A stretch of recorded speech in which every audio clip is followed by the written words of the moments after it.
congolais ne sait plus à quel sein se vouer. Nous vous rappelons que ça fait plus de 2 décennies que l'ONU a envoyé une mission de maintien de la paix, jadis connue sous le nom de la MONUC, mission d'observation des Nations Unies au Congo, qui s'est transformée en MONUSCO, mission des Nations Unies pour la stabilité du Congo, avec l'autorisation de l'application du chapitre 7 de la Charte des Nations Unies, qui lui permet d'utiliser la force offensive contre les groupes armés afin de sécuriser les civils à travers sa brigade d'intervention. Mais à notre grande déception, c'est jusqu'aujourd'hui, le peuple congolais ne fait qu'être massacré. Avec tous les moyens mis à la disposition de la MONUSCO, le collectif Amka Congo est blessé lors des opérations comme Orange contre les M23. Messieurs les secrétaires, nous venons vous dire que le peuple congolais est fatigué des tueries de Beni et de l'Est de la RDC.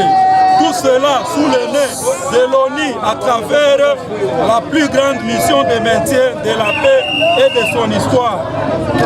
Face aux arguments de l'ONU tendant à justifier son idée, vous nous faire comprendre que le peuple congolais vous tolère, alors qu'en dépit de tous les moyens dont vous disposez, personne n'a eu le courage de révéler l'identité réelle des assassins qui assassинent tant à l'intérieur qu'à l'extérieur du pays. Et personne n'a eu le courage de donner des preuves. Monsieur le secrétaire général, les questions sont nombreuses, mais ce qui est derrière tout ça, c'est la balkanisation de la RDC qui est en voie d'être déclenchée. Et pour ça, nous prévenons que le peuple congolais est prêt à verser de son sang pour défendre l'intégrité territoriale de notre pays.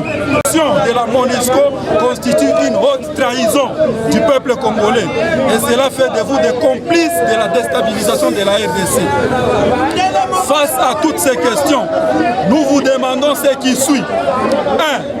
1. À défaut de sécuriser la population, de retirer vos troupes en ayant une semaine, de dénoncer haut et fort par voie de rapports publics toutes les autorités congolaises, tant civiles que militaires, qui œuvrent pour la déstabilisation de notre pays en interne qu'au niveau international.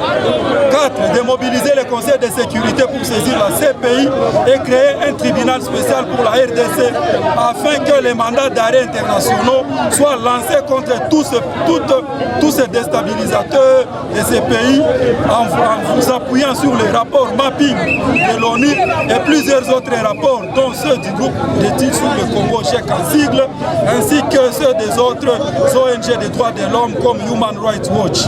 5. De mobiliser la communauté internationale pour la mise en place d'une coalition militaire internationale plus robuste du type Artemis afin de mettre fin aux groupes armés à l'est de la RDC. Les sacrés de votre solidarité,